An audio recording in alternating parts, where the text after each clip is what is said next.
MB정부 국정원에서 대규모 불법 사찰을 했다. 정치권이 최근 이 사안을 두고 뜨거운 공방을 벌이고 있습니다.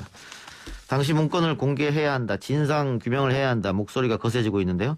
박지원 국정원장은 국회에서 국정원 흑역사 진상규명 특별법을 제정하면 정보 공개를 법에 따라 처리하겠다 밝혔는데요. MB정부 국정원으로부터 불법 사찰을 받아 최초로 관련 문건을 받아낸 분입니다. 명진 스님. 스님은 이 사태를 어떻게 지켜보고 있을지 전화 연결합니다. 스님 나와 계십니까? 네. 여기 나와 있습니다. 예, 안녕하십니까. 최근 정치권에서 불거진 이명박 정부 국정원의 국회의원 불법 사찰 논란 어떻게 바라보고 계십니까? 이건 너무 황당하기도 하고 예. 국가의 권력기관이 예. 민간인에 대한 이런 사찰들을 이렇게 악랄하게 진행했다는 것에 대해서 경악을 금치 못하고 있습니다. 예. 그 사찰 당하실 때 뭔가 좀 이상하다는 걸 느끼셨습니까? 아니면 전혀 못 느끼셨습니까? 저는 그 봉사 직영 사찰 때부터 국정원이 개입돼 있다라고 계속 주장을 해왔습니다. 예. 그런데 뭐 다들 거기에 대해서는 뭐 아니라고 그러고 조계동도 잡아떼었습니다만 이번 문건을 통해서 얼마나 집요하게 저에 대해서 사찰을 했고 사찰 정도가 아니고 공작이죠. 예. 뭐 평가 및 조치 고려사항 같은 걸 보면은 예. 명진의 정부 발목 잡기 행태에 일일이 대응할 경우 명진의 대외 위상만 높여주는 결과를 초래할 수 있으므로 전략적으로 대처하라고 그랬는데 이 전략적을 무슨 전략을 어떻게 썼는지가 굉장히 궁금해요. 예. 근데 그거는 지금 안 내놓고 있거든요. 예. 그러니까 국정원에서 저에 대한 사찰 문제를 전체를 내놓지 않고 30여 건 중에서 13건만 그것도 대략적으로 내놨어요. 예. 이 내용들 보면은 너무 기가 막힌 게 조계동 종단 내부적으로 연임을 반드시 저지하도록 간접적 압박 스탠스를 유지하고 자승에게 연임 불가 당위성을 전달하고 명진 단속에 주력할 것을 당부한다. 여기 자승은 그 당시에 총무장입니다. 예. 명진과 친분 있는 수시로 접촉하고 있는 그건 누구누구라고 해놨어요. 예. 그런 거는 좌파와 연계활동, 자제 설득 활동에 적극 놔두도록 주문하고. 지금 그게 스님이 그 정보 요청에서 받은 문건에 나온 내용이죠. 내용입니다. 예. 언론 매체 보수단체를 통한 반명진 분위기 조성 병행. 이게 과연 국정원이 할 일인가. 예.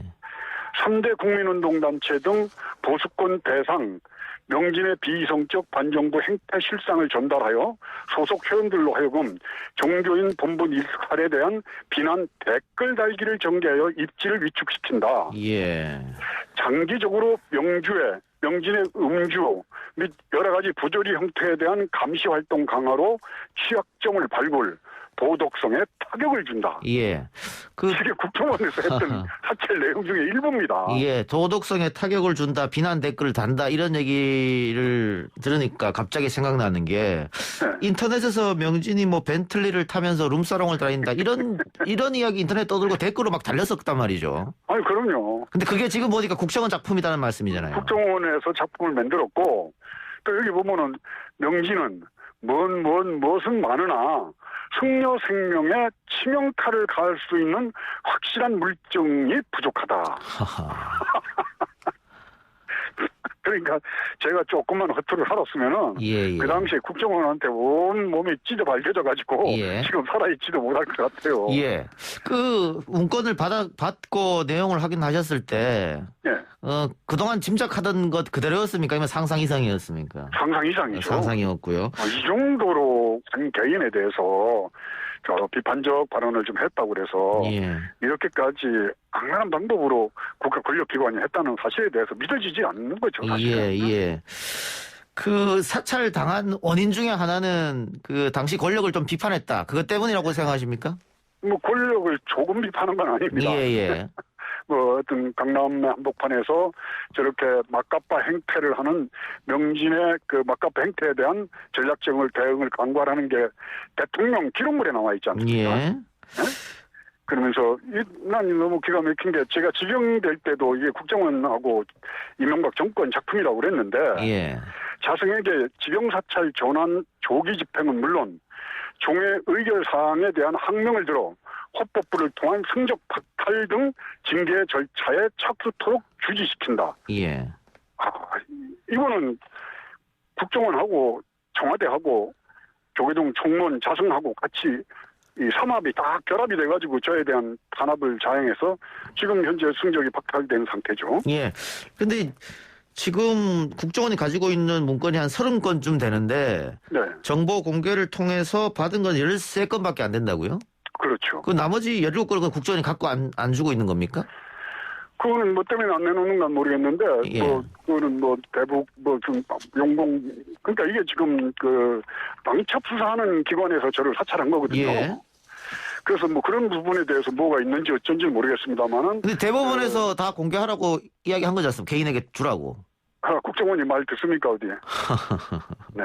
아직도 이유는 모르지만은 17건 못 받은 상태고요. 네, 못 받은 거죠. 네. 예. 그런데 박형준 청와대 정무수석 이야기가 또 나오더라고요. 혹시 그 문건에 관련 내용이 있습니까? 아니, 요게 이제 보면은 이 자승 원장이 2009년에 정무원장이 되면서 예. 박형준 정무수석이 축하난을 들고 11월 2일 날 방문을 합니다. 예. 그리고 11월 4일 날인가에 안상수와 자승과 김영국 거사가 만나서 좌파주지 강남 부자철에 있는 거 놔두면 안 된다. 저걸 퇴출시켜야 된다. 예. 그런 얘기를 했고요.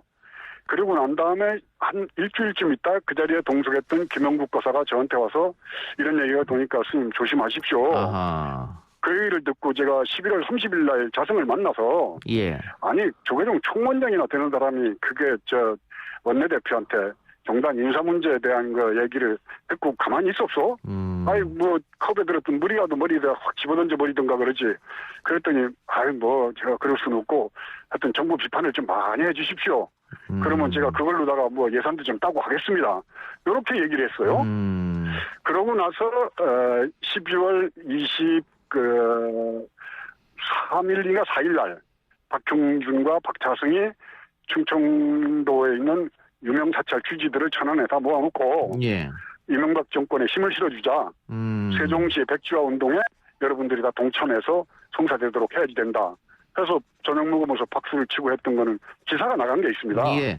그럼 타임라인이 정무수석이 방문하고 이틀 뒤에 원내대표가 다시 방문해서 지금 명진이 문제가 있다 이야기하고 또 그 다음에 다시 정무수석과 자승이 만나고 이런 관계가 됐네요. 그런 관계를 보면 만약에 봉은사에 대한 아니면 저에 대한 그런 탄압을 정무수석이 몰랐다면 그런 허수아비로 앉아 있었던 거고 알고 지금 잡아뗀다면은 제가 가만히 안 놔두겠습니다. 예. 이게 그러니까 국정원만 움직인 게 아니고 당시 청와대와 또 당까지 함께 아니 당, 국정원 다 같이 움직였죠. 검찰, 경찰까지 같이 움직였습니다. 예. 네.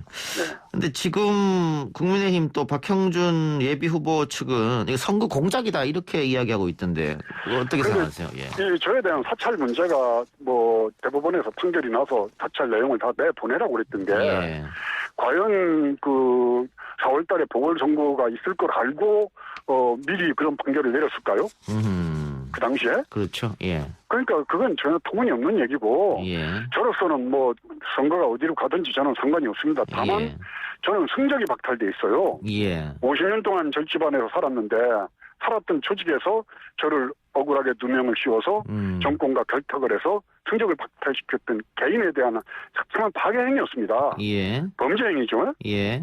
그래서 제가 말씀드리는 거는 학교폭력, 예. 이재영 선수에 대한 학교폭력에 대해서 굉장히 엄격한 지금 사회적인 분노가 일고 있지 않습니까? 그렇죠. 근데 국가가 저질렀던 그런 폭력 범죄 행위에 대해서는 왜 그렇게 관대한가요? 그렇죠. 이것도 국가폭력의 일종이니까. 국가폭력이죠, 이게. 예. 네. 알겠습니다. 지금 방금 말씀하신 것처럼 승적 박탈 당하셨고 또 봉은사 주지직에서도 쫓겨나셨는데. 그렇게 된. 예. 지금 국가와 조계종 상대로 해서 소송 중이시죠? 이제 소송을 해서 제 사실, 징계 사실에 대해서 허위 사실에 대해서 글을 썼던 불교신문을 통해서는 정정 보도를 받았고. 받았었고, 예. 위로된 보상금이라고 1,000만 원은 받았습니다. 예. 네, 그러나 이렇게 돼서 제 삶 자체가 전부 다 망가지고 저를 알던 신도들도 명진 스님이 큰 불이나 부정한 일이나 예. 여자가 있고 애가 예. 둘이 있고 하는 이런 소문까지 국정원에서 퍼뜨렸으니까. 예.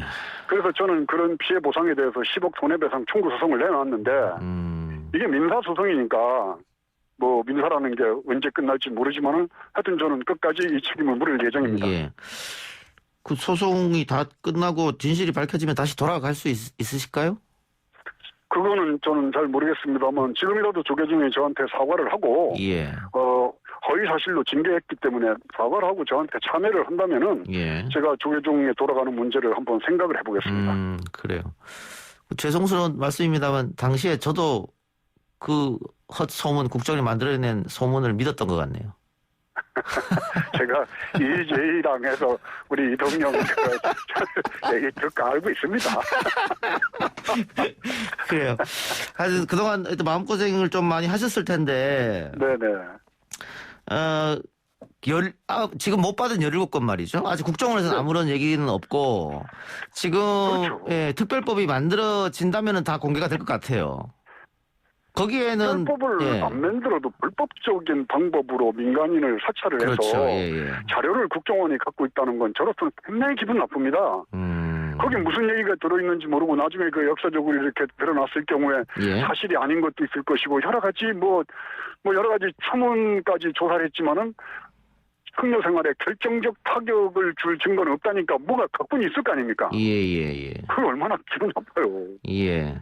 박지원 원장이 새로 원장 되셨으니까 예. 저하고도 인연도 있고 제 문제를 잘 해갔다고 국회 그 청문회 때 그 질의 답변 때 말씀하셨습니다. 예. 그러니까 이 문제는 더 이상 미루지 말고 뭐 법을 끝부분 만들어라 말아라 하지 말고 원장 재량으로 예. 이 문제를 홀랑 까놓고 새로운 세상으로 가야지 언제까지 70년 동안 구태연했던 정보 기관에 의해서 움직이는 국가를 그대로 끌고 갈 겁니까? 예, 알겠습니다.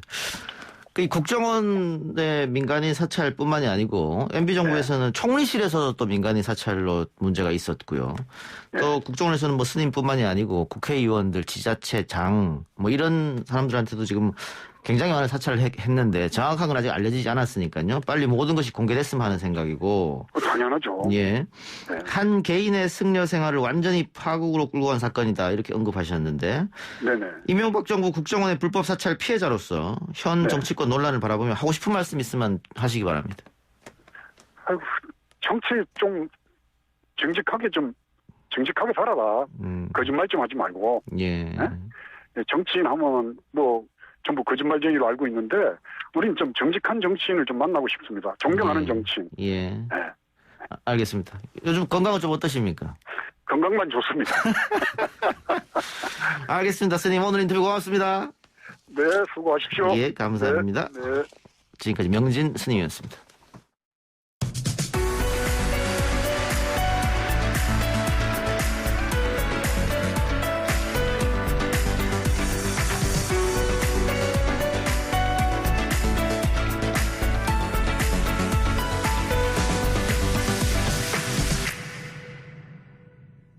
오늘 문재인 대통령이 4차 재난지원금 관련으로 최대한 넓고 두텁게 지원하여 사각지대를 줄일 수 있도록 논의해달라고 당부했습니다. 또한 코로나에서 벗어날 상황이 되면 국민 위로지원금 지급을 검토할 수 있다고도 밝혔는데요. 이 4차 재난지원금에 대한 정치권 경제 전문가의 입장 들어보겠습니다. 열린민주당 주진영 최고위원 연결합니다. 최고위원님 안녕하십니까? 네, 안녕하세요. 네, 오랜만에 인사드리겠습니다. 그런데 오래간만이네요. 예. 자, 4차 재난지원금을 두고 선별이냐 보편이냐 논란이 많았는데 일단 당정청은 선별적으로 가닥을 잡은 모양입니다. 최고위원께서는 어떻게 보고 계십니까? 잘 된 것 같아요. 이 정도면요. 예. 왜냐하면 예. 지금 우리가 사실 틀이 좀 얘기가 잘못되었는데 선별 보편으로 지금 얘기할 때가 아니고 예. 뭐든지 빨리 해야 되거든요. 예. 이미 늦었거든요. 예. 그러니까 선별 보편 갖고 싸울 바에야 뭐라도 빨리 하는 게 좋은데 어쨌든 빨리 하기로 했으니까 그거라도 차라리 저는 다행이라고 생각합니다. 근데 빨리 하는 게 중요하다. 당도 당정청도 신속이 생명이다 이렇게 얘기를 하더라고요. 이미 늦었어요. 예. 진즉 12월 달에 했어야죠. 예. 그런데 선별을 하다 보면 또 어쨌든 선별 시간은 걸리지 않습니까? 근데 그거는 이제 아무로나 완벽할 수 없는 거니까. 예. 예를 들어서 80점 할까봐 100점 하고 싶은데 80점 할까봐 안 주고 있으면 그건 더 나쁜 거죠. 예. 네, 그러니까 뭐가 됐든 빨리빨리 어쨌든 하는 게 중요하다고 생각합니다. 예. 어제 저희가 한국보건사회연구원 최연수 위원과 인터뷰했었는데 최연수 위원은 보편과 선별이 동시에 이루어져야 사각지대를 해소할 수 있다 이렇게 얘기했고 네. 이낙연 대표가 원내대표 당대표 연설에서도 동시에 하겠다고 했는데 지금 보편은 쑥 들어갔단 말이죠. 그렇죠. 그 사각지대를 근데- 어떻게 없앨 것이냐. 예. 근데 사실 거기서 말하는 그 보편이라는 것도 그 사각지대 해소라는 면에서 그렇게 대단하게 효과가 있는 건 아니에요. 왜냐하면 보세요. 예를 들어 국민 중에 정말 필요한 사람이 30이다. 근데 30 중에서 20만은 선별로 되는데 10은 안 된다. 예. 근데 그걸 보편으로 한다고 해서 그러면 10한테 줄 돈을 갖다 전 국민에 나눠주는 돈, 그 푼돈이 들어가서 간다고 해서 정말 되는 건 아니잖아요. 그러니까 사실은 더 중요한 것은 선별로 할 때 얼마만큼 사각지대를 없애는 노력을 갖다 얼마나 효과적으로 하느냐. 예. 그게 사실 뭐 우리가 현실적으로 고민할 수 있고 의미가 있는 논의가 아닐까 싶습니다. 예.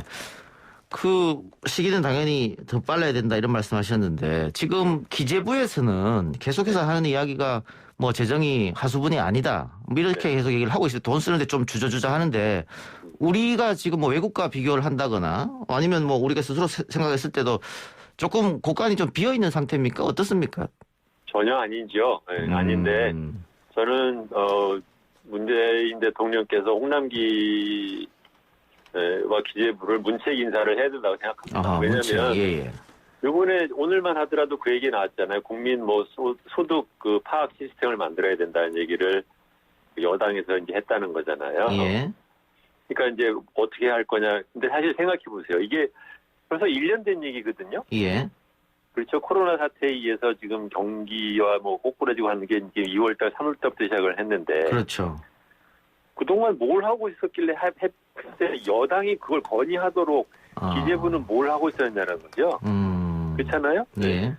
두 번째로는 이 문제를 갖다 이렇게 자꾸 그때그때 일시적인 일시금으로 자꾸 한다는 것 자체가 얼마만큼 준비를 안 하고 있느냐라는 거잖아요. 그렇죠. 예. 그러니까 저는 애초에 이런 것이 예를 들면 방역 단계가 2.5 단계가 지속되는 한 계속해서 매달 준다 뭐 이런 식으로 기간을 갖다 아예 열어놓고 주든가 아니면 어떤 제도적인 방식으로 줘야지 그때그때 한 번씩 이렇게 자기들끼리 뭐 거래하듯이 해서 한 번씩 선심 주듯이 하는 걸 갖다 처음에는 그럴 수 있어요. 예. 두 번째도 그럴 수 있어요. 근데 세 번째, 네 번째도 계속해서 그런다는 얘기는 이거는 근본적으로 기재부가 일 안 했다는 얘기입니다. 예. 그런 이유 때문에 그 홍남기 부총리를 좀 강하게 비판하셨더라고요. 격리 출신 사고방식이다. 그렇죠. 격리만이 아니라 사실 보세요. 그러니까는 경제부총리지 국고부총리가 아니잖아요. 예. 재정부총리도 아니란 말이죠. 예. 그렇다면 홍남기 씨가 했어야 되는 일은 이렇게 코로나 사태로 경제가 이렇게 어려웠고 국민들 중에 어려우니 이렇게 하겠다. 이렇게 하자. 이렇게 하는 것은 무엇이 부족하니까 이 다음에는 이렇게 하자. 이게 자기가 먼저 얘기를 해야 되는 거예요. 예. 그걸 계속해서 여당이 뭔가 사실 여당도 늦었지만 이런 코로나 사태로 해서 방역 사태로 경제 사람들이 어려워지고 난 데는 한참 지나서 여당이 말하니까는 거기다 대놓고 재정이 화수분이 아니다. 누가 화수분이라고 했나요? 예. 중요한 것은 자기가 할 일을 갖다 안 하니까 지금 여당이 말하는 거잖아요. 예. 굉장히 일을 이상하게 하는 사람이에요, 이 사람은요. 그 손실보상제도는 어떻습니까? 저는 손실보상제도라는 것은 안 좋다고 생각을 해요. 예. 왜냐하면 그렇게 하면은 소위 말하면 법적으로 손실을 갖다 산정해야 되는 문제가 생기고. 그렇죠. 네, 그렇기 때문에 이게 썩 그 좋은 어프로치가 아니고 그보다는 재난지원이라는 어프로치가 더 맞다고 생각합니다. 그런데 재난지원금과 손실보상제 이야기가 같이 나오는 정치권에서 같이 나오는 이유는 어디에 있다고 보세요? 지금 말씀하신 것처럼 계속해서 재난지원금으로 이렇게 하면 될 텐데. 그게 이제 말하자면 하도 안 주니까 재난지원금으로 제대로 안 주니까 화가 나가지고서 야, 이 내 손에 넣는데 이걸 어떻게 할 거라는 식으로 말하자면 이제 불퉁맞은 소리가 나오다 보니까 손실보상까지 간 것이지만 애초에 그렇게 가기 전에 재난지원을 갖다 훨씬 더 신속하고 효과적으로 했어야 되는 거죠. 예. 빠르면 빠를수록 좋다고 말씀하셨는데 야당에서는 선거용이다 이러고 있거든요. 네. 그건 어떻게 생각하세요? 그 말을 들을 만한 빌미를 여당이 주기는 했어요. 그런데 사실 그러면은 그 사람들 말대로 하면 그러면 선거 끝날 때까지 주지 말자는 얘기냐? 예. 또 그것도 아니잖아요. 선거 이후로 뭐 줘야 된다 이런 말을 하긴 하더라고요. 그 얘기는 그거야말로 똑같이 자기네들 선거 전략적인 계산이지 그것도. 예. 막상 중요한 것은 고생하는 사람은 어떻게 도울 거냐라는 기준으로 논의를 해야 되죠. 그렇죠? 야당도 마찬가지예요. 그러니까는 중요한 것은 자기네들이 그러면 12월 달부터 주자고 말을 했으면 모르겠는데 자기네들은 또 그런 말도 안 했잖아요. 예. 그런데 뒤늦기는 했지만 지금이라도 줘야 됐다라는 것은 지금 더 늦었는데 주는 것을 그다 선거 2달 남겨놨다가 이제 와서 또 주지 말자는 것은 자기네들 선거용이라는 자기들도 똑같은 얘기가 돼요. 그 이재명 지사 같은 경우는 계속해서 보편을 이야기하던데 그러면서 지역 화폐로 지급해야 된다. 소비를 진작시키기 위해서. 예. 그 방법은 어떻습니까? 지금 뭐 1차 때 한번 전 국민 지급을 했더니 소상공인 경기가 살아나지 않았느냐. 뭐 그런 근거를 이야기하거든요. 저는 그렇게까지 이렇게 설득력 있는 얘기라고 보지는 않았고요. 예. 그다음에 이런 것은 자꾸 정부 뭐 의견 한두 번 얘기는 할 수 있는데 이걸 갖다 이렇게 약간 계속해서 물고 늘어지듯이 반복하는 것은 이렇게 생산적이 아니라고 생각합니다. 예. 그 오늘 대통령이 국민 위로지원금 이야기도 했었는데요. 코로나에서 벗어날 상황이 되면 이거는 전 국민한테 지급한다 그런 말이겠죠? 그렇죠. 근데 이게 그러니까 여기서 지금 뭐 일부 전진이 있었다고는 하나 우리가 지금 개념적으로 어느 정도는 정리를 좀 할 필요가 있어요. 뭐냐면 보편적으로 주는 목적이 뭐냐, 선별적으로 주는 목적이 뭐냐, 그 목적이 조금씩 다르거든요. 예. 뭐냐면 다른 나라의 경우에는 이제 코로나가 심해가지고 경기가 굉장히 나빠졌지 않습니까? 막 예. GDP가 10%, 5% 이렇게 내려갔잖아요. 예. 이런 나라에서 보편적으로 주는 이유는 뭐냐면 경기 진작을 위해서 주는 겁니다. 예. 네. 그다음에 그 사람들은 소득 파악 체제가 잘 돼 있으니까 막상 어려운 사람을 위해서 하는 것도 또 따로 하는 거거든요. 예. 한국은 이 두 가지가 다 지금 뒤섞여 있어가지고 막 뒤죽박죽이 돼 있잖아요. 예. 네. 그래서 근데 무슨 뭐죠? 진작용 예. 위로 이 개념도 좀 이상해요. 그것도 썩 적절한 표현은 아니라고 생각합니다만 경기 진작을 위해서는 보편적으로 주는 것은 생각할 수 있다. 그렇게 생각합니다. 예. 일각에서 이런 주장도 있던데 일단은 전 국민에게 지급하고 소득이 많은 사람한테는 나중에 뭐 연말이나 5월 달에 가서 세금 거둘 때 좀 더 거두면 되는 거 아니냐. 네. 뭐 그런 이야기도 방법론적으로는 어떻습니까? 그럼 그 얘기는 작년 3월 달에 저희 열린민주당 공약에도 아예 그렇게 들어가 있었어요. 아, 그렇군요. 예. 네. 그랬는데 뭐 정부는 안 하기로 마음 먹은 것 같아서 더 이상 저는 얘기 안 하고 있습니다. 그게 그럼 방법론적으로 어려운 일은 아닌가 보네요?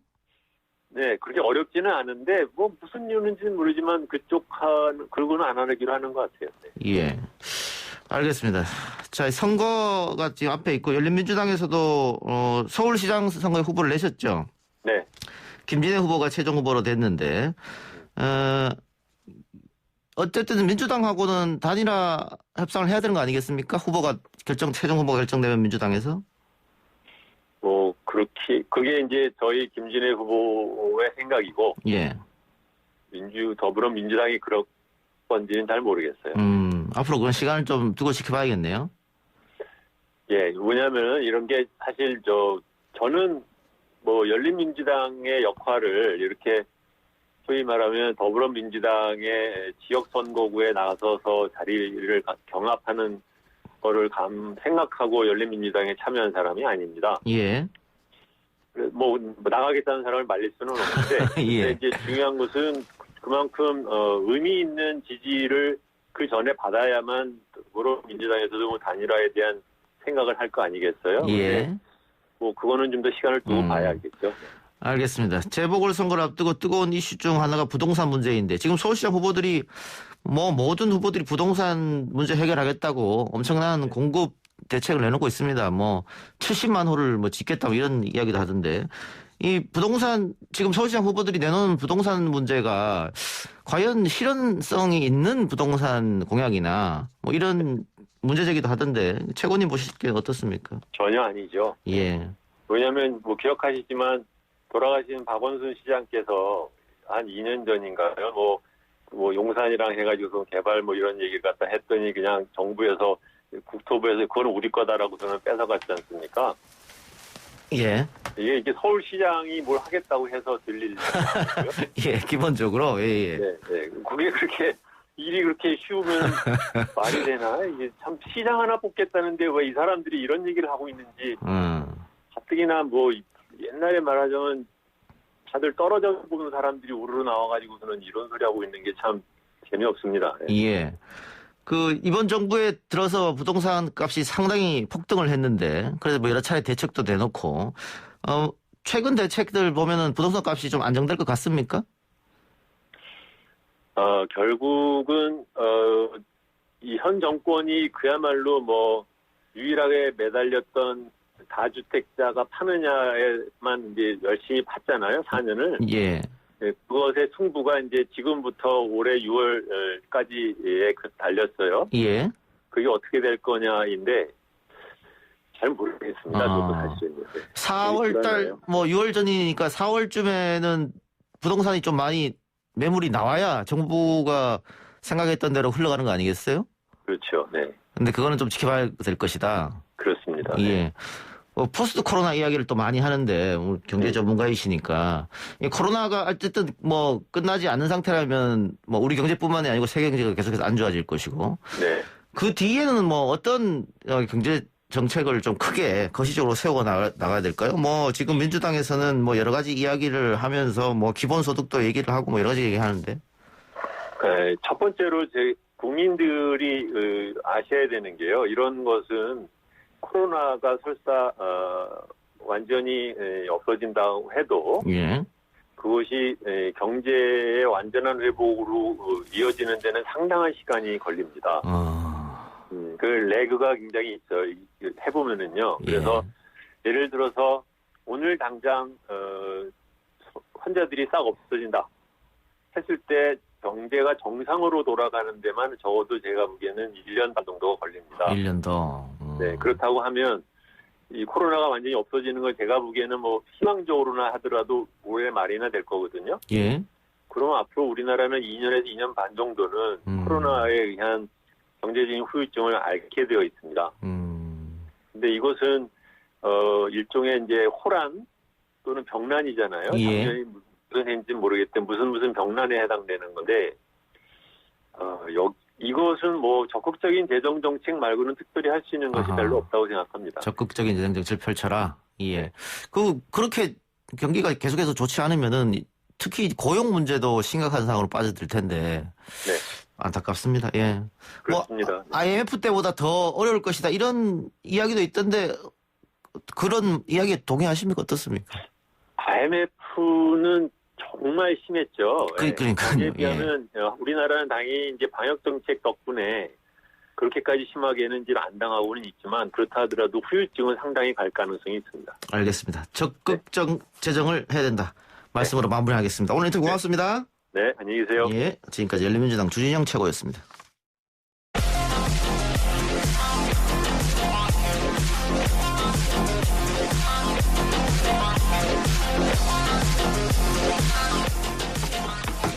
오늘 나온 뉴스들을 언박싱해드린 기자 언박싱 오마이뉴스 박정호 기자 전화 연결합니다. 박 기자님.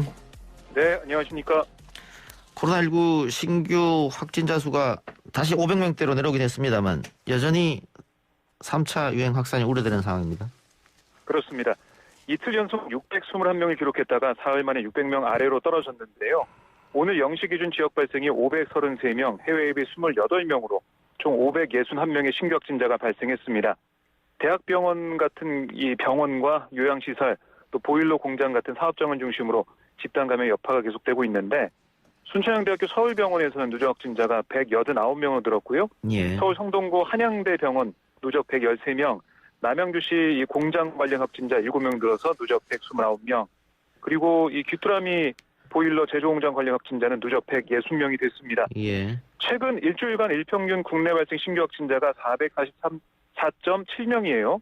그러니까 이게 거리두기 2.5단계 격상을 검토할 수 있는 기준을 넘어선 상태거든요.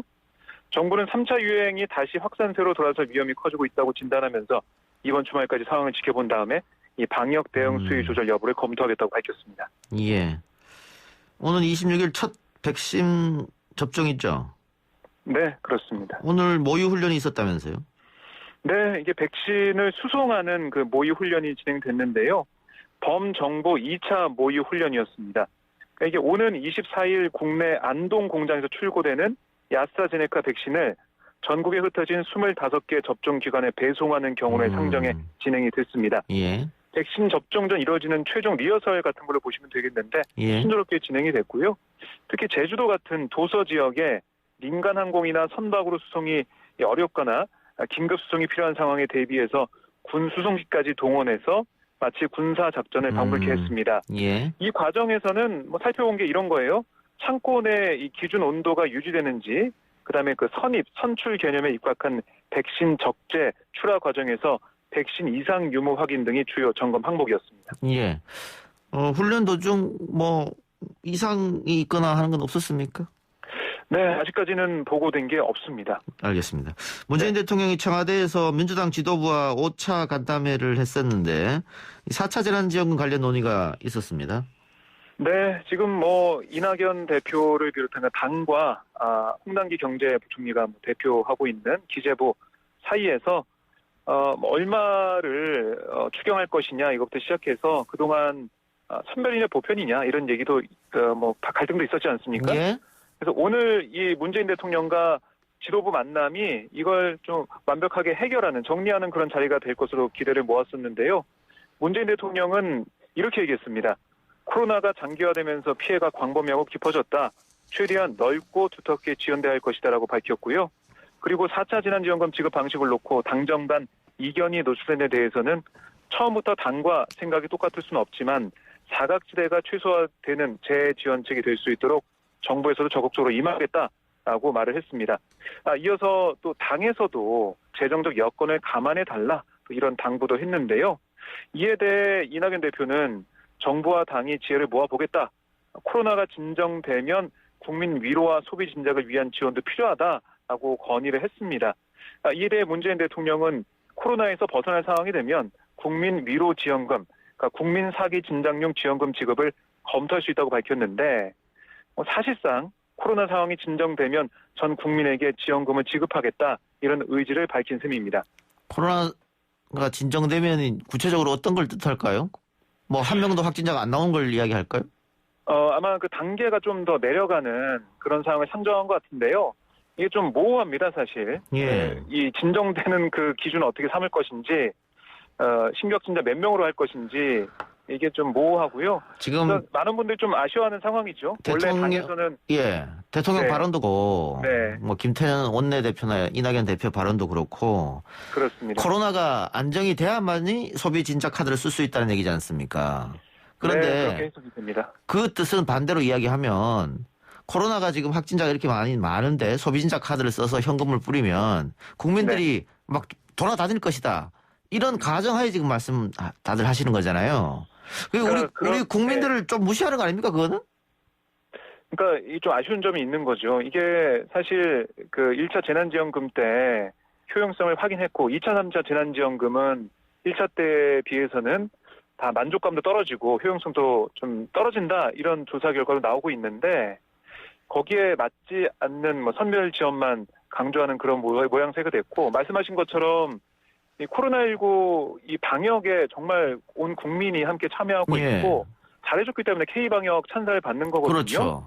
그러니까 우리 지금 아시겠지만은 점심시간에 점심 먹으러 가고 다 마트도 가고 하고 있습니다. 예. 그런데 재난지원금을 주면은 더 많이 돌아다녀서 방역에 악영향을 줄 것이다. 이렇게 좀 보고 있는 시각이 이번에 좀 드러난 것 같아서 여기에 대해서는 좀 아쉬운 것 같아요. 예. 말씀하신 대로 1차 재난지원금은 소비진작으로 전 국민에게 지급이 됐는데 그때 그렇게 해서 코로나가 확 퍼지지 않았잖아요. 그렇습니다. 전혀 문제가 없었고 그 8월 15일 기점으로 코로나가 퍼졌기 때문에 그 소비진작과는 아무 문제가 없었는데 왜 그렇게 연결시키는지 잘 이해가 안 갑니다. 예, 알겠습니다. 네, 그렇습니다. 자, 어쨌든 당에서는 그렇게 결정한 것 같고요. 김명수 대법원장이 임성근 부산고법 부장판사 탄핵소추와 거짓 해명 논란과 관련해서 사법부 직원들에게 사과를 했네요. 네, 김 대법원장이 법원 내부방에 글을 썼어요. 뭐라고 썼냐면 국민과 법원 가족 여러분께 혼란을 끼쳐드린 일이 있었다. 저의 부주의한 답변으로 큰 실망과 걱정을 끼쳐드린 점에 대해 깊은 사과의 말씀을 드린다라고 밝혔고요. 법관의 사직 수리 의사 여부에 대한 결정은 관련 법 규정 등 여러 사정을 고려한 판단이었을 뿐 정치적인 고려가 있지 않았다는 점 분명히 말씀드린다. 이렇게 여권 눈치 보기 의혹을 강하게 부인했습니다. 그러면서 제가 정치권의 교감이나 부적절한 정치적 고려를 해서 사법의 독립을 위태롭게 한다는 것은 있을 수 없는 일이다라고 강조를 했고요. 또 임분양 판사 탄핵소추와 관련해서도 대법원장으로서 안타깝고 무거운 마음을 금할 수 없고 결과와 무관하게 국민들께 송구하다 이런 말씀을 드린다라고 썼습니다. 그리고 야권, 그러니까 국민의힘을 중심으로 일고 있는 사퇴 요구에 대해서는 거부 입장을 분명히 했는데 이런 어떻게 보면은 사과 글에 대해서 국민의힘은 비판했는데요. 국민 앞에 서서 공개적으로 정식 사과할 용기도 없는 김 대법원장은 더 이상 자리에 연연하지 말고 당당하게 법의 심판대에 서라 이렇게 사퇴를 촉구했습니다. 예, 의혹을 적극적으로 해명은 하면서 논란된 자체가 미안하다 이런 뜻인가 보네요. 그렇습니다. 그러니까 이게 국민의힘이 주장하듯이 정치적 거래나 탄핵 거래가 있었다는 건 아니고, 그러니까 자신의 답변이 국회에 한 답변이 어떻게 보면은 결과적으로는 거짓말 드러나지 않습니까? 예. 거기에 대한 그 논란, 혼란을 일으킨 거에 대해서 사과를 한 셈이고요. 그리고 국민의힘 법사위원들이 직접 대법원에 쫓아가서 대법원장을 만나서 사퇴 요구까지 했었는데 거기에 대해서는 다시 한번 선을 그으면서 사퇴할 뜻이 없다고 밝혔습니다. 예. 국민의힘에서 이명박 정부 이전에 국정원 불법 사찰 의혹에 대해서 밝혀야 한다고 주장하고 있는데 민주당이 동의 입장을 했네요. 네, 이 국민의힘에서 뭐라고 계속하고 있냐면 이명박 박근혜 정부 때만 그랬겠냐. 김대중 노무현 이 정부 때 까보자, 예. 들여다보자 이런 거예요. 예. 그랬더니 민주당이 사실 동의한다, 그래 보자 이런 식으로 나온 건데요. 예. 김태년 원내대표가 오늘 당 최고위에서 이명박 정부 이전에도 국정원의 불법 사찰이 있었다면 국정원이 똑같이 정보를 공개할 것을 요청한다 이렇게 얘기하면서 사실상 정면 돌파를 선언했습니다. 예. 이거는 정보기관의 불법 명진 스님과 아까 일부에서 인터뷰했습니다마는 국가 폭력이기 때문에 어떤 정권, 어떤 정부에서 잘못을 저질렀다 해도 다 밝혀야 되는 건 너무 당연한 거 아니겠어요? 그렇습니다. 이게 그러니까 국민의힘이 주장하는 프레임은 뭐냐면 다 같이 잘못했는데 꼭 이명박 박근혜 정부 때 것만 끄집어내서 선거에 영향을 미치는 게 아니냐 이런 시각이거든요. 예. 그러니까 이런 시각을 보이고 있고 만약에 여기서 민주당이 좀 수세적으로 나간다거나 아니 이 민주정부 때는 없었을 거야 왜 보려고 그래 이렇게 나간다면 오히려 또 공세를 받을 가능성이 있기 때문에 오늘 민주당 지도부가 이렇게 정리를 하고 나선 것으로 보입니다. 알겠습니다. 오늘 고 백기환 선생의 연결식이 있었습니다. 네, 서울대병원에서 열린 이 발인식, 아침 일찍 있었던 발인식부터 말씀을 좀 드리면 조문객들이 민중가요 이머리한 행진곡의 노랫말 남김없이가 쓰인 리본과 백 소장이 이 생전 마지막으로 남긴 글귀 노동 해방이 적힌 머리띠를 달고 있었고요. 노나매기 세상, 그러니까 너도 나도 일하고 올바르게 잘 사는 세상, 이게 노나매기 세상인데 이 6글자가 담긴 흰색 마스크도 나눠 썼습니다. 운구행렬은 미패와 영정, 운구차, 검은 두루마기 차림의 이 선생님을 형상한 대형 한지 인형, 대나무 깃대에 달린 붉은 만장, 꽃상이어 수십 명의 품표에 앞세우고 통일문제연구소를 거쳐서 노제가 진행된 대학로까지 행진을 했고요. 노제가 진행됐고 그다음에 서울광장에서 연결식이 엄수가 됐습니다. 백기환 선생의 오랜 동지인 문정현 신부는 앞서서 나아가셨으니 산 저희들이 따르겠다. 선생님을 다시 만날 그날까지 선생님의 자리를 지키겠다라고 다짐을 했고요. 김민수 김용균 재단 이사장은 투쟁 현장에서는 늘 힘들고 지치기 마련인데 이제는 어느 누가 우리들에게 그렇게 큰 어른 역할을 해줄 수 있을까 말을 해줍니다. 또 가수 정태춘 씨의 추모곡 92년 장마 종로에서와 민중 가수들의 민중의 노래 합창 시민 헌화를 끝으로 연결식이 종료됐고요. 이후 백기환 선생은 오후 2시께 경기도 남양주 마성 모란공원에서 영면에 들어갔습니다. 예. 알겠습니다. 사건 사고 하나 살펴볼까요? 경찰이 3살 딸을 빈집에 놔둬 숨지게 한 혐의로 구속한 엄마를 기소 의견으로 검찰에 송치했습니다. 네, 엄마 A씨는 지난해 8월 초 경북 구미의 한 빌라에 딸을 방치한 채 인근에 사는 재혼한 남자 집으로 이사해서 딸을 숨지게 한 혐의를 받고 있는데요. 이사 직후인 8월 중순 재혼한 남편과 사이에 아기를 출산하느라 만삭 상태에서 딸을 제대로 돌보지 않은 것으로 밝혀졌습니다. 이보다 앞서 5월 20일 이 빌라의 전기 공급이 끊어져서 이사하기 전까지 2달 반 동안 전기 없이 생활한 것으로 드러나기도 했고요. 예. 그다음에 이 아이 8월 초에 아이 모습을 엄마가 사진을 찍어놓은 게 핸드폰에 있었는데 경찰이 그걸 보고 너무나 뭐 어떤 상태라고 말을 하기가 충격적이어서 아동의 인권을 위해서라도 얘기할 수가 없다 이렇게 얘기할 정도로 숨지기 직전, 그러니까 엄마가 집을 떠나기 직전 그 모습도 너무나 처참했던 것으로 저희가 예측을 해볼 수가 있습니다. 예. 경찰은 이 3살 딸을 방치한 점과 숨졌을 것으로 예측한 점 등에서 미필적 고의에 의한 살인으로 보고 구속영장을 신청해 법원으로부터 발부받아 오늘 검찰에 송치를 했습니다. 예. 그러면 살인 혐의가 되는 겁니까? 그렇습니다. 예. 살인 혐의를 적용했고요. 원래는 이제 아동 학대 쪽으로 그렇게 가려고 했는데 말씀드린 것처럼 미필적 고의에는 살인으로 좀 보고 예. 살인 혐의를 적용했습니다. 예. 정치권 빼놓은 소식 하나 하죠. 신현수 청와대 민정수석의 사의 표명을 놓고 여야가 공방을 벌이고 있네요. 네, 그렇습니다. 이게 사실 야당에서는 이게 신현수 수석보다 더 위에 조국 전 이 장관이 있는 거 아니냐 뭐 이런 의혹까지 제기하고 있는데 예. 여당은 뭐 고위급이 소통 중요하면 확전을 좀 자제하는 모습이지만 야당은 대통령의 설명을 요구하면서 수위를 올리는 모습입니다. 이낙연 민주당 대표가 국회에서 열린 최고위원회 끝난 다음에 기자들과 만났거든요. 여기서 기자들이 물어봤어요. 신수석의 사의 표명 관련해서 어떻게 돼가고 있냐? 그랬더니 소수의 고위급 소통이 진행되고 있다라고 얘기를 했어요.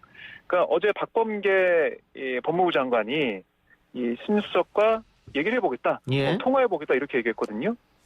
그래서 그런 소통이 좀 진행되는 걸로 보이고요. 휴가가 끝난 다음에 돌아왔을 때 어떤 입장을 내놓을지 좀 봐야 될 것 같고, 반면에 국민의힘 조호영 원내대표는 검찰 검사장 인사는 대통령 결재 사안이고 민정수석 거취 문제도 대통령 결심 관장 사안인데 예.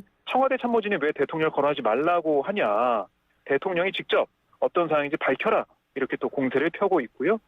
뭐가 문제인지 왜 이런 일이 벌어졌는지 국민들에게 설명을 하고 이해를 구해야 된다 이렇게 계속 주장을 하고 있습니다. 예. 그럼 야당의 주장은 지금 야인으로 있는 조국 전 장관이 실상은 청와대 실세다, 나머지는 네. 허수아비다 이런 주장이네요. 그런 주장 펼치고 있어요. 그러니까 이광철 민정비서관이 그러니까 조국 전 장관과 연결돼 있고, 그러니까 박범계 장관이 이 신수석을 패싱하고 이광철 비서관과 소통해서 대통령에게 인사안을 직보했다 이런 주장을 펼치고 있는 거거든요. 예.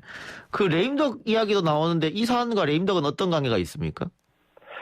그러니까 지금 보면 이 대통령이 임명한 수석까지 이렇게 사의를 표명하면서 뭔가 갈등을 보이고 있는 것 자체가 이게 이제 대통령의 영이 잘 먹히지 않는 거고 결국 레임덕으로 가는 게 아니냐 이런 얘기를 하고 있는 거예요. 사실 청와대 참모진 같은 경우는 대통령을 보좌하면서 좀 대통령과 교감하는 그런 자리인데 어떻게 수석마저도 이렇게 검찰 인사에 반기를 드는 거냐 이런 얘기를 하고 있는 거고요. 예. 반면에 여당 의원들 통화해보고 취재해보면 아니 이게 무슨 레임덕까지 얘기할 그런 사안이냐. 인사권자는 대통령이고 대통령이 장관의 복을 받아서 거기에 대해서 신수석의 그런 의견도 있었지만 장관의 그 안을 선택한 거 아니겠냐. 알겠습니다. 오히려 검찰개혁을 당에 힘을 실어준 거다. 이런 얘기를 하고 있습니다. 오늘 말씀 고맙습니다. 네, 고맙습니다. 박정 기자였습니다.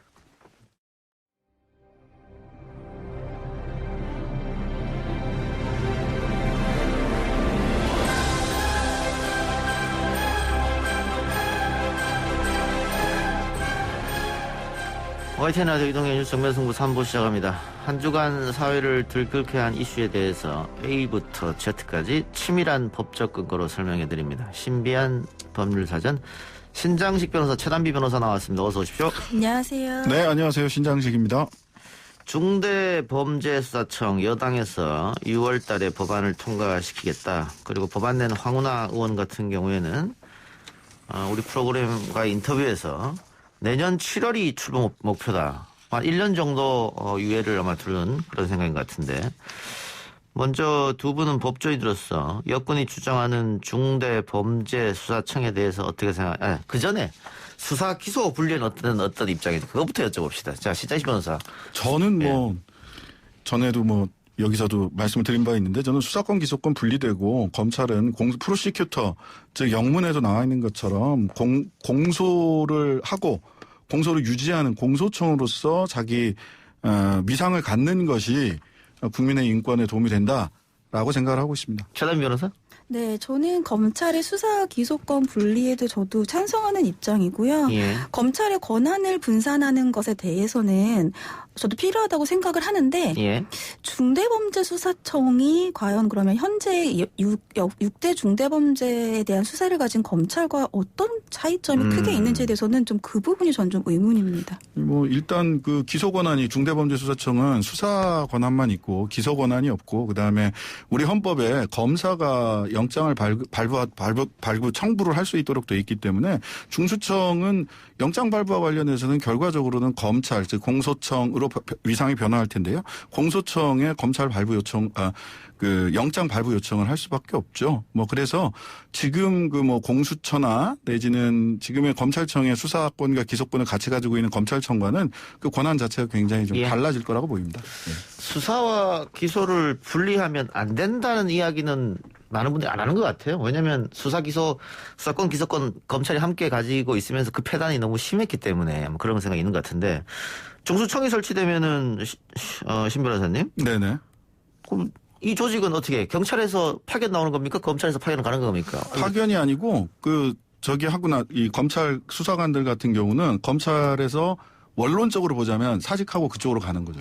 그쪽으로 수사관으로 검찰 그 중수청 수사관으로 가게 되는 거고요. 지금 법안에 보니까 사법경찰관 수사관은 사법경찰관의 지위를 갖도록 한다라고 지금 황운하 의원이 낸 법안이나 이런 데는 좀 규정이 돼 있어요. 그러면은 지금 지금 검찰의 수사관들만으로도 운영될 수 있겠습니까?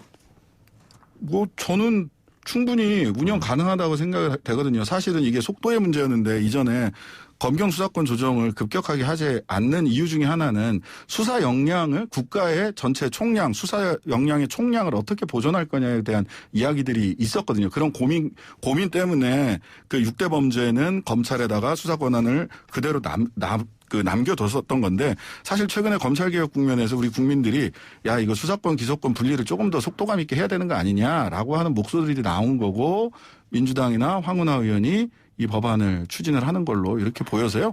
저는 지금 검찰이나 경찰에 있는 수사 역량들이 중수청을 통해서 충분히 국가 전체의 수사 역량은 보존될 수 있으리라고 봅니다. 최 변호사님은 중수청에 대해서 약간 우려 섞인 말씀하셨는데 구체적으로 어떤 게 가장 우려될까요? 수사 공백 이야기도 하던데요. 저는 중수청에 대해서 우려가 있다라기보다는 아까 말씀드린 것처럼 중수청을 과연 또 별도로 만들 필요성이 크게 있는지에 대해서 그게 좀 저는 개인적으로 궁금합니다. 왜냐하면 아까 말씀하신 것처럼 이제 중수청 같은 경우에는 당연히 수사권만 있고 기소권은 없고 기소권은 검찰이 가지고 있다라고 하는데 검찰 개혁에서의 가장 중요한 두 가지가 제가 알기로는 검찰의 권한을 분산을 하고 공수처를 만드는 것이다라고 알고 있어요. 근데 검찰이 이미 이제 6대 중대범죄만 가지고 있고 그러면은 이미 검찰의 권한은 분산 많이 됐다라고 보이고요. 특히 중대범죄 같은 경우에는 지금 이제 공백이 나오는 얘기가 뭐냐하면 수사 인력의 공백이 아니라 수사의 효율적인 수사의 공백이다라고 저는 보이거든요. 그러니까 예를 들면 6대 중대범죄라고 한다면 미국이라고 친다면은요. 선거범죄라든지 부패범죄 같은 경우를 미국도 검사가 수사하고 기소를 합니다. 그 이유가 수사와 기소를 같이 했을 때에 수사검사가 직접 재판정까지 나가서 그 혐의를 입증을 하고 설명하는 것이 훨씬 수월해요. 그런 범죄들 같은 경우에도 굳이 수사와 기소를 분리를 할 필요가 있는 것인가. 왜냐하면 이미 검찰의 권한은 경찰로 많이 분산이 됐거든요. 그래서 저는 그 부분이 조금 개인적으로 궁금한 부분입니다.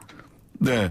근데 저는 이게 6대 범죄라는 게 부경공선 방대해서 부패, 경제, 공직자, 선거, 방위산업, 대형, 참사 이거 굉장히 커요. 너무 많고 그다음에 실제로 최근에 이제 경찰들하고 이렇게 얘기를 해보면 실제 사건을 하면서 보안 수사권 때문에 예전과 달라진 게 별로 없다 이렇게 얘기를 해요. 이쪽에서 불송치 결정, 즉 그 경찰에서 수사해서 이거 죄가 없다 이렇게 해도 90일간 기록을 검찰에서 가지고 있고 또 경찰에 이의 신청을 하면 검찰에서 보완 수사를 하거나 자기들이 바로 기소할 수 있기 때문에 실질적으로 복잡해지기만 했지 현실에서 검찰의 영향력이 경찰과의 관계에서 그렇게 줄지 않았다라고 이야기를 하거든요. 따라서 저는 굳이 이거를 검찰의 그 뭐 공직자 범죄나 부패 범죄를 남겨둘 이유가 있겠느냐. 오히려 미국 같은 경우는 DEA 혹시 그 미드 브레이킹 배드 이런 거 보셨는지 모르겠는데요. 마약범죄 수사청 아예 따로 있어요. 예. 이렇게 수사 권한 그다음에 기소 권한은 조금 지금은 좀 나누는 게 큰 방향에서 맞다. 그 가운데 미세한 조정은 있을 수 있겠지만. 제가 지금 두 분 말씀 들어보니까 그러면 뭐 검찰의 막강한 힘을 좀 빼고 수사권 기소권 분리한다면 경찰에 그냥 다 수사권을 주면 되지 중수청을 이걸 왜 만듭니까? 이게 이제 최 변호사님 말씀을 좀 하셔야 되지 않을까요? 아니 괜찮아요. 최 변호사님 질문할 거 많아요. 그래요? 예. 답변하세요 일단. 예. 뭐냐면 경찰이 지금 이 너무 권한이 커지는 것에 대한 문제제기가 있죠. 특히 사실은 경찰에 저는 좀 걱정하는 부분은 국정원도 국내 정보를 이렇게 수집을 안 해요. 그다음에 기무사나 뭐 이런 데도 국내 정보 수집 안 하죠. 예? 결과적으로 우리나라에 한 2천여 명 이상의 정보경찰, 2천여 명이 아니라 한 거의 2만 명 가까운 정보경찰이 있어서 이 정보경찰에 이 국민들이 정보를 많이 모았을 경우에 이거 비대화되고 국민 인권을 침해할 수 있지 않겠느냐라고 하는 그런 걱정들이 있거든요. 그래서 경찰은 치안과 생활형 범죄, 그다음에 중수청은 중대범죄, 기소는 검찰청, 공소청 이렇게 좀 나누는 것이 훨씬 더 효율적으로 수사권이 배분되고 국민의 인권을 지키는데 더 효과적이지 않느냐라는 게 이제 여러 사람들의 의견이죠. 거기다가 고위공직자는 공수처. 그렇죠. 이거 너무 많이 분리된 거 아니에요? 그러니까 사실은 이제 수사기관이 다원화가 되면서 예. 혼란이 가중된다. 이것도 사실은 우려의 예. 로 제기되는 것 중에 하나이고요. 네. 저도 신 변호사님과 마찬가지로 경찰에 너무 많은 권한을 주는 것은 또 오히려 검찰개혁에 역행한다고 생각을 해요. 왜냐하면 검찰개혁은 권한이 한 군데에 있으면 그것이 부패하게 된다라는 원칙에서 나온 것이기 예. 때문에. 그래서 경찰에 대해서도 분명히 견제의 기능이 필요합니다. 근데 제가 아까 중수청에 대해서 왜 꼭 필요한지 의문이다라고 했던 것이 결국 중수청을 인적 구성을 검찰에 그만둔 사람들이라든지 검찰에서 간다. 어허. 수사기관으로. 그럼 사실 검찰과 큰 차이가 없어요. 예. 근데 이제 여기서 또 지금 어디에 둘 것인가가 나오는데 행안부에 둘 것인가 법무부에 둘 것인가. 근데 법무부에 두면 지금 검찰은 또 큰 차이가 없습니다. 근데 행안부에 두면 또 경찰의 권한과 예, 똑같이 권력이 또 집중되는 문제가 있어요. 그러니까 사실은 이런 여러 가지 문제가 있는데 결국 궁극적으로 중수청이 만들어지는 것에 대해서는 뭐 이의가 없다라고 하더라도 좀 절차가 너무 급박한 알겠습니다. 것이 아닌가 이러한 얘기들이 있는 겁니다. 지금 그 야당에서는 뭐 검찰 탄압이기 때문에 지금 경찰의 수사 종결권을 다시 검찰에 돌리는 개정안도 발의한 상태인데 국민의힘의 국회의원 숫자가 너무 적기 때문에 뭐 통과는 안 되리라고 보고요. 반면에 민주당의 국회의원 숫자가 너무 많기 때문에 민주당만 마음먹으면 어떤 법은 다 통과시킬 수 있거든요. 이것도 그렇게 어렵지 않게 할 수 있지 않느냐 뭐 그런 생각이 들어서 6월 달까지니까 선거 끝나고 가장 큰 이슈가 되지 않을까 좀 지켜보도록 하고요. 공수처 얘기가 잠깐 나왔으니까 아까 야당의 인사위원 추천이 늦어지고 있는데 이거는 예상 가능했던 건데 그러면 신 변호사님이 보시기에는 고의적으로 시간 끌기라고 보십니까? 아니 뭐 할 수 있는 모든 일을 다 하고 있는 것 같아요. 공수처와 관련해서도 그렇고 검경 수사권 조정과 관련해서도 형사소송법 개정안 국민의힘 쪽에서 경찰의 수사종결권 다시 검찰에 되돌리는 이런 거 내고 하는 거를 보면 또 중수처법도 관련해서 그렇고요. 그 검찰의 권한을 유지하는 쪽으로 계속해서 가고 국민의힘이 그런 입장을 견지하고 있기 때문에 뭐 예측 가능했던 거고 여기에 대해서 뭐 김진욱 처장이 뭐 그래도 4월 달에는 출범할 수 있다라고 하니까 몇 가지 보관을 가지고 있지 않는가라는 생각이 들긴 합니다. 예. 최 변호사님, 그 국민의힘 쪽에서 처음부터 공수처를 반대했으니까 투쟁도 하고 시위도 하고 그랬던 건 이해가 갑니다만 이미 법이 통과됐고 실질적으로 공수처장까지 임명된 상황에서 이렇게 지연 작전을 벌인다는 것은 조금 이해가 안 가는 모습인 것 같긴 네, 한데요. 저도 부적절하다고 생각합니다. 네. 왜냐하면 이미 공수처는 출범을 했고요. 예. 공수처장까지 임명된 마당에 협조를 해주는 것이 야당 입장에서도 사실은 국민들 입장에서는 발목 잡기처럼 안 보여요. 예. 다만 말씀하신 것처럼 야당에서는 야당의 비토권을 없앴고 일방적으로 없앴고 협조를 하지 않았다라는 부분에 대해서 우려를 표하고 있기 때문에 사실 김진호 처장은 기다려주겠다는 거거든요. 예. 굉장히 합리적으로 지금 대하고 있다고 보이고요. 다만 여당 입장에서도 좀 야당과 협의하는 그런 모습을 예. 좀 보여주면 좋겠습니다. 그러니까 헌법재판소에다가 위헌 소송 냈었잖아요, 국민의힘이. 근데 그거 뭐 위헌 아니라고 판결까지 나왔고 공수처장까지 다 임명됐는데 예. 네, 너무 과하면 독이 됩니다. 네. 알겠습니다. 뭐 기다린다고 했으니까 기다려보고요. 다른 주제로 넘어가죠. 자신을 성폭행하려던 남성의 혀를 깨물었다가 중상해죄로 오히려 징역형을 선고받았던 70대 여성이 56년 만에 재심을 청구했었는데 기각됐네요? 네, 재심 청구 기각되는데요. 이게 사실 우리 변호사들, 법률가들 정당방위 관련해서 공부할 때 매번 나오는 판례예요. 과잉방어와 관련해서 나오는 건데 최 씨는 56년 전인 1964년 5월 6일 날 당시 18살이었는데요. 자신을 성폭행하려던 노 모 씨에게 저항하다가 노 씨의 혀를 깨물어서 1.5cm 자른 혐의 이것 때문에 이제 중상해죄 불구가 됐다. 뭐 이렇게 얘기 나왔거든요. 그래서 징역 10월에 집행유예 2년 선고받았는데요. 이번에 이제 재심을 열어주세요라고 하는 이제 재심까지 가는데 상당히 절차가 복잡한데 재심을 열어주세요라고 청구를 했는데 그게 일단 기각이 된 사건입니다.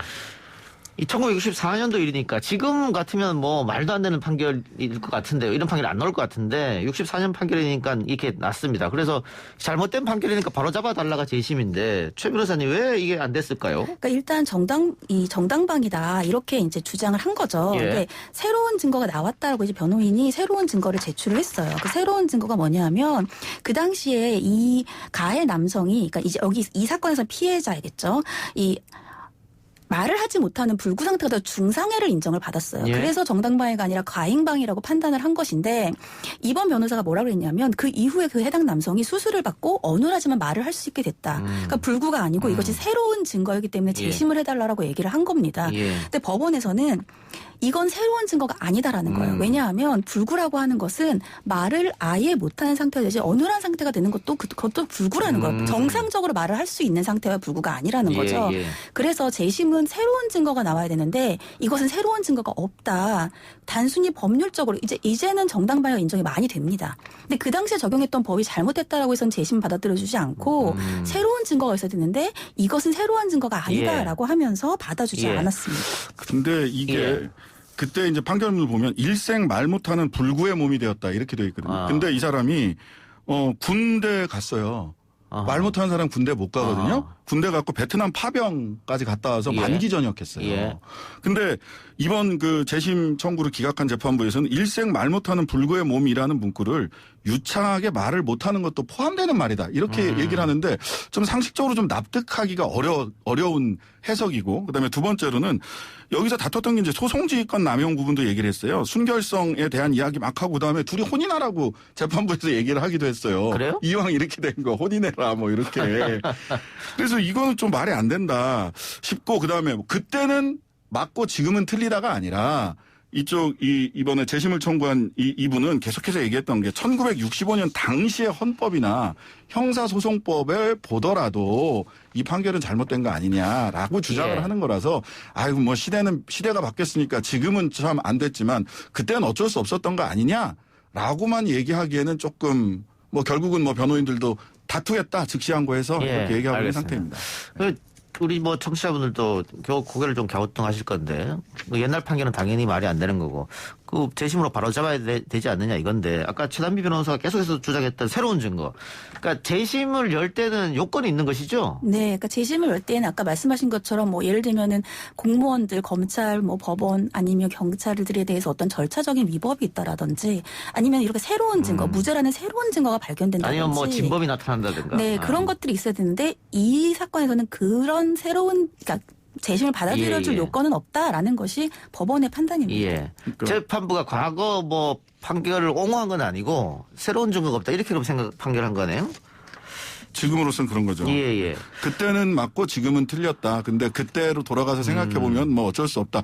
근데 이제 새로운 증거 아까 그 일생 말 못하는 불구의 몸이 아니라고 하는 입증들이 이제 몇 가지가 나왔던 거예요. 그러니까 군입대했고 베트남 파병 갔다 왔고 만기 전역했다. 중상해라고 보기 어려운 증거들이 나왔다. 근데 이것을 새로운 증거라고 볼 거냐 아니면 그냥 해석의 문제일 뿐이다. 이렇게 볼 거냐 해서 해석의 문제일 뿐이다라고 이번 재판부는 본 거로 근데 보입니다. 재판부도 안타까운 마음을 했어요. 그러니까 기각은 하되 재심 청구를 받아줄 수는 없지만 이 청구인이 굉장히 용기를 내서 재심을 청구했다는 걸 인정을 했습니다. 그러니까 용기와 외침이 헛되지 사라지지 않고 우리 사회에 커다란 영감과 울림을 줄 것이다라는 판결도 같이 내렸습니다. 그러니까 요건이 안 돼서 기각은 하지만 당신이 잘못한 거 아니다. 용기 있다. 뭐 이렇게 얘기를 했네요. 네, 맞습니다.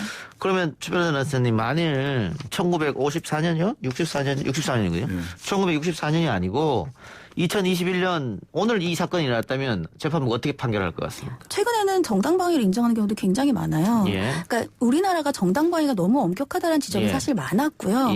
특히 이러한 이 성폭행과 관련돼서 이제 신체의 자기결정의 자유에 대해서는 이제는 이렇게 과잉방위라고 보이는 것도 자신의 그런 신체를 지키기 위한 정당방위다라고 지난 7월에 또 검찰이 인정한 바도 있거든요. 그렇기 때문에 최근에는 정당방위가 인정되는 범위가 상당히 넓습니다. 그러면은 만일 여성이 정당방위가 인정이 되고 그럼 남성은 어쨌든 강제 추행을 시도한 거지 않습니까? 네. 거기에 따라 또 법원이 판결하겠죠. 만일 그러면 어느 정도가 요 사건 대비하면 어느 정도 받게 될까요? 그러니까 이 사건에서 만약에 정당방위가 인정이 안 되면 남성은 항상 강제 추행 강간은 인정이 되는 거고 여성이 그 남성의 혀를 문 것에 대해서 상해인이 아니냐를 판단하는 거예요. 근데 상해가 아니겠죠. 정당방위가 인정이 된다. 무죄가 되겠죠. 예전에는 상해가 유죄였고요. 남성의 강제추행죄는 어떻게 되는 겁니까? 항상 인정이 되죠. 강제추행이 맞으니까요. 강제추행을 했는데 그거를 이제 방위를 하는 상태의 상황이니까. 그 형량은 어떻게 돼요? 강제추행죄가? 강제추행 같은 경우에 제가 지금 정확히 기억이 안 나는데요. 강간 같은 경우가 지금 6년인가요? 그런 걸로 알고 있어서. 시 변호사님. 네네. 이게 이 사건은 강제추행이 인정된 거잖아요. 그 키스를 하려다가 스톱됐는데. 네, 그렇죠. 그 강간 미수로도 할 수 있는 거 아닙니까 혹시? 그거는 강간 미수까지 가기에는 조금, 어렵다. 그러니까 강간이 되려면 폭행과 협박이 있어야 되는데요. 그런 사실관계가 이제 사안마다 다르기 때문에 아마 이 사안에서는 그걸 인정하지 않았다 이렇게 안 된다. 보입니다. 예, 알겠습니다. 과거에 이런 판결이 있었고 거기에 대해서 재심은 기각됐으나 재판부가 따로 청구인에게 나름의 이야기를 했다. 그런데 지금 변호인단은 굉장히 이거는 뭐 거의 뭐 폭행하고 반창고 붙여준 거 아니냐 이런 분위기더라고요. 저희 변호인단이 제가 예전에 같이 몸담고 있던 법무법인에 계신 변호사들로 이렇게 구성이 돼 있는데 굉장히 흥분하셔갖고 어제 이렇게 술 한잔 하시더라고요. 어떻게 새로운 증거를 또 찾아야 될 거 아닙니까? 이게 이제 새로운 증거를 더 찾는 부분도 있는데, 그러니까 이것이 결과적으로 이것이 새로운 증거인가? 즉 그 사람이 군입대하고 만기 전역하고 해서 중상해가 아니라 경상해 정도 이다라고 하는 것을 입증한 새로운 증거가 나온 거다라고 지금 그 변호인 측에서는 얘기를 하는 거라서 일단은 새로운 증거도 더 찾겠지만 그 증거 판단을 다투게 2심의 그 즉시항고에서는 증거에 대한 판단을 다투게 될 것 같습니다. 알겠습니다. 유튜브 보이는 라디오로 KU님께서 재판부가 결혼하라는 말이 바로 2차 가해다 그랬네요. 적확한 지적이십니다. 자율형 사립고 지정을 취소한 서울시 교육청의 처분은 위법하다. 이런 법원의 판단이 나왔습니다. 네, 그러니까 2019년 7월에 서울시 교육청이 배제고, 세화고 이렇게 뭐 그런 등등 8개 자사고를 지정 취소하기로 했는데 그 이유가 자사고 유지를 위해서 평가를 받는데 그 평가 점수가 부족했다라는 게 이유였어요. 근데 이런 지정 취소에 대해서 배제고와 세화고가 취소를 없애달라. 그러니까 지정 취소를 다시 취소해달라. 이런 행정소송을 냈고요. 18일에 재판부가 학교에 승소를 했습니다. 즉 자율형 사립 당분간은 지위를 유지할 수 있게 된 겁니다. 신 변호사님 어떻게 보셨습니까? 네, 일단 이게 이제 평가 기준을 할 때 이제 행정법원에서 본 거는 불리하게 바뀐 기준을 소급 적용해서 점수를 낮게 받게 함으로 인해서 지정 취소가 됐다라고 하는 절차적인 문제를 가지고 이야기를 한 거예요. 그래서 이 절차적인 문제는 사실 보정해서 다시 하면 되거든요. 그러니까 이게 전체적으로 큰 기준에서 결과적으로 고교 서열화나 입시 중심 교육을 바꿔나가자라고 하는 큰 정책의 방향에 있어서 하나의 그 해프닝은 될 수 있겠지만 그 방향 전체를 좌지우지하게 될 것 같지는 않습니다. 그러면 최 변호사님 앞으로 또 그 6개 학교가 판결이 남아 있잖아요. 네. 그 나머지 학교도 이런 판결이 날 것 같습니까? 네, 어떻습니까? 저는 위법 판결 날 가능성이 굉장히 높다고 아. 보고요. 이게 왜냐하면 평가 기준이 2015년부터예요. 5년 단위로 예를 들면 평가를 한다고 하면 평가의 기간이 끝나기 4개월 전에 기준을 바꾼 거예요. 그럼 신장식 변호사님 말씀이 맞다라고 한다면 그 이후에 적용을 해야겠죠. 근데 그걸 소급 적용하는 것은 학교의 예상 가능성을 벗어나는 거예요. 그렇기 때문에 그 부분은 뭐 자율형 사립고가 좋다 나쁘다 이러한 것을 떠나서 평가 기준을 적용해서 취소라는 것 자체가 법의 위반이 되는 거죠. 예. 그렇기 때문에 이제 똑같은 절차로 분명히 이제 재심사를 받았을 거니까요. 기준이 같을 거 아닙니까? 학교마다. 그러니까 아마 다른 학교들에 대해서도 위법이 날 가능성은 높아 보입니다. 예, 저도 뭐 그 6개 학교에 대해서도 그 위법하다는 판결 날 가능성은 크다고 봐요. 예. 어쨌든 이것은 절차상의 문제이기 때문에 절차상의 문제는 다시 보완해서 다시 처분을 하면 되거든요. 그리고 그런데다가 실제로 교육부가 초중등교육법 시행령 고쳐서 2025년부터 모든 국제고 자사고 외고를 일반고로 바꾼다는 거예요. 그래서 요거는 이제 시행령만 바꾸면 되는 문제고 적용 시점이 2025년이기 때문에 단기간에 그 절차 위법으로 인해서 자사고나 이런 것들이 지위를 유지를 할 수 있겠지만 2025년이 지나면 쉽지 않다. 결과적으로는 정책적으로 자사고는 다 없어지는 쪽으로 갈 거다라는 점은 분명해 보입니다. 아니 예. 그거는 뭐 보수 정권이 들어서면 또 바뀔지 모르죠. 그거요. 그거야 뭐 정치적인 문제죠. 아니 그러니까 모르지 않습니까? 그거야. 그거 모르는 정치적인 건데. 문제죠. 그래서 문제는 지금 이게 헌법소원이 올라가 있잖아요. 네네네. 그 결과에 따라서 이제 바뀔 것 같은데? 저는 현재 이게 정책의 변화가 이게 뭐 자기들이 그 교육을 할 수 있는 자유 뭐 이런 거 침해했다라고 해서 헌법소원 낸 건데 이러한 국회에서 입법하거나 행정명령 시행령으로 나가는 부분들을 이 그 헌법재판소가 관여할 만한 부분은 아닌 것 같아요. 입법의 자율성 이런 부분 쪽으로 판단을 할 가능성이 큰 게 아니냐. 예. 최 변호사님 어떻게 봤어요? 일단 이게 이제 두 가지가 있는데요. 헌재에서 하나는 포괄 위임 금지가 위반됐다는 거예요. 그러니까 모법에서 대부분을 정하고 시행령에서는 구체적인 것만 정하게 해야 되는데 예. 대부분의 중요한 것을 시행령에 맡겼다라는 건데 그건 아니라는 게 이 법원이 학교 손을 들어줬지만 포괄 위임 입법 금지 위반 아니다라고 판단을 했거든요. 그러니까 그 부분은 아닐 것 같고요. 저도 이제 신 변호사님 말씀처럼 나머지 쟁점이 이제 학교의 자율권이라든지 학생들의 교육받을 권리 이런 것들을 이제 과연 제한을 할 것인가 인데 그 부분이 더 좋은 방법이 있다라고 하면 그러니까 그것을 교육받을 권리 자율권을 다른 방향으로도 완성할 수 있다라고 하면 사실은 꼭 자율형 사립고가 필요하다고 헌재가 판단을 하지 않을 가능성이 높아 보입니다. 알겠습니다. 두 분 말씀 오늘 여기까지 듣겠습니다. 지금까지 신장식 최단비 변호사였습니다. 고맙습니다. 네, 감사합니다.